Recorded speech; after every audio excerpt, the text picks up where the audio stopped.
एक लाइबेरिया का झंडा लगा हुआ जहाज था, वो जा रहा था, मालवाहक जहाज था। मालवाहक जहाज सामान लेकर के यात्रा पर निकला था और इधर की तरफ से जब जहाज निकला था, उसको चलाने वाला जो क्रू था, यानी कि उसको चलाने वाले जो ड्राइवर थे या फिर जो स्टाफ थे, वो इंडियन थे।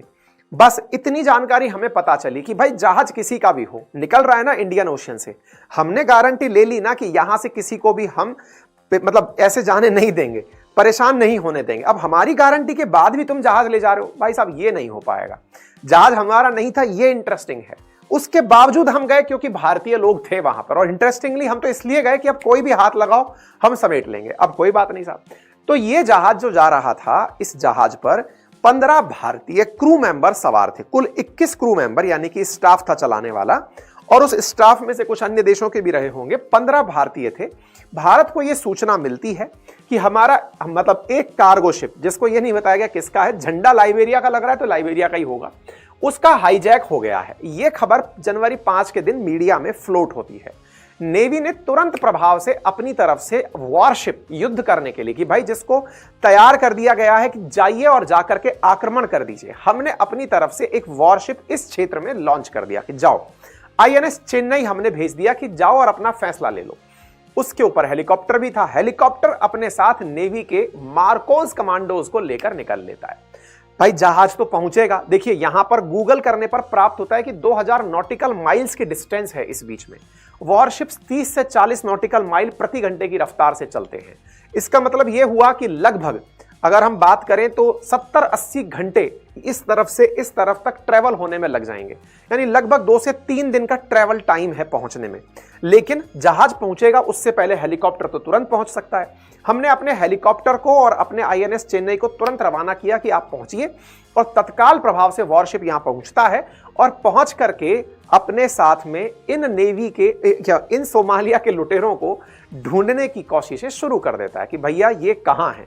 सोमालिया वाले जो लुटेरे आते हैं बकायदा गन वन लेकर के फिर हमला करते हैं।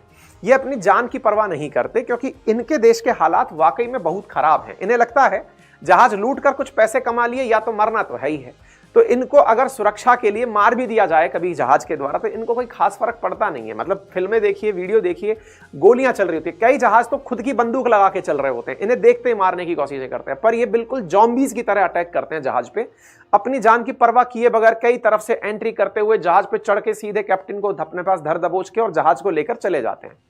इन जनाब को पता चल गया कि भारत ने अपनी तरफ से जहाज को रेस्क्यू करने के लिए भेज दिया है। भारत ने जब आईएनएस चेन्नई को एमवी लीला नॉरफॉल्क नामक इस जहाज को सुरक्षित कराने के लिए भेजा तो इसकी खबर संभवतया इन्हें लग गई।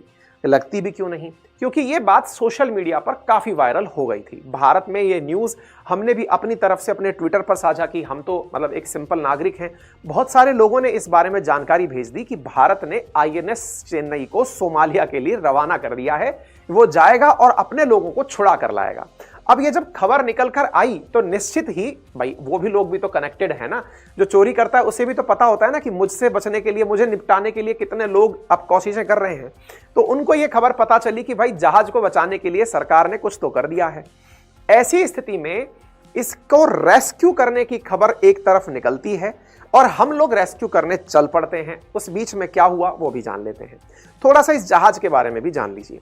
ये जो एमवी लीला नामक जहाज था, ये ब्राजील के पोर्टो डू एकू से बहरीन के खलीफा बिन सलमान पोर्ट के लिए जा रहा था। रास्ते में इसे किडनैप किया गया। 11 जनवरी को यह अपनी लोकेशन यानी बहरीन पहुंचने वाला था। वेसल फाउंडर के मुताबिक, फाइंडर मतलब जिस तरह से वेसल्स को ट्रैक किया जाता है, उस वेबसाइट के मुताबिक ये 30 दिसंबर को आखिरी बार संपर्क किया था। ब्राजील से निकलकर बहरीन जाना था। अब संभवतया इसने या तो ये रूट लिया होगा या ये रूट लिया होगा, अभी इसकी क्लैरिटी पता नहीं चल रही है कि इसने कौन सा रूट लिया था, लेकिन ये इस तरह से यहां मोगादिशु पोर्ट मतलब यहां से जा रहा था और इस तरफ इसको कैप्चर किया गया था। ठीक है साहब, इसकी खबर बाहर कैसे आई? एक यूके की वेबसाइट है UKMTO, उसने अपने द्वारा 5 जनवरी को एक जानकारी साझा की और कहा कि लगभग 5 से 6 अनऑथराइज्ड लोग हैं जो कि सोमालिया के नजदीक जहाज पर चढ़ गए हैं।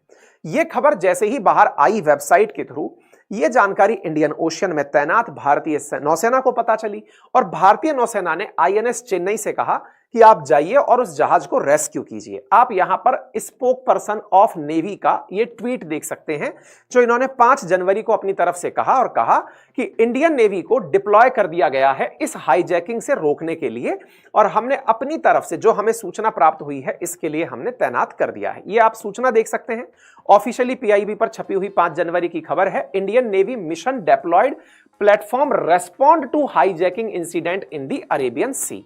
तो मैरीटाइम पेट्रोल एयरक्राफ्ट को लेकर हमने अपना जहाज पानी के अंदर भेज दिया। ये चल दिया हमारा आईएनएस चेन्नई सोमालिया के पास लूटे हुए जहाज को बचाने के लिए। स्पोक पर्सन ऑफ नेवी की तरफ से आया हुआ ये ट्वीट आप देख सकते हैं कि हमने एंटी पायरेसी पेट्रोलिंग सिस्टम को मार्कोज के साथ भेजा है। मार्कोज क्या है? तो असल में नेवी के सबसे जो जाबाज सैनिक हैं, हालांकि सभी सैनिक जाबाज होते हैं, लेकिन उनमें से भी जो सबसे कठिन ट्रेनिंग लेकर के बाहर निकलते हैं। मेरे कुछ मित्र हैं जो कि नौसेना में मार्कोज का काम संभाल चुके हैं। संभव हुआ कभी तो मैं आपके सामने उनका भी इंटरव्यू लेकर आऊंगा। लेकिन यहां पर मार्कोज को तैनात किया गया हेलीकॉप्टर के साथ कि आप लोग जाइए और उस वेसल में बैठे हुए भारतीयों को सुरक्षित लेकर आइए।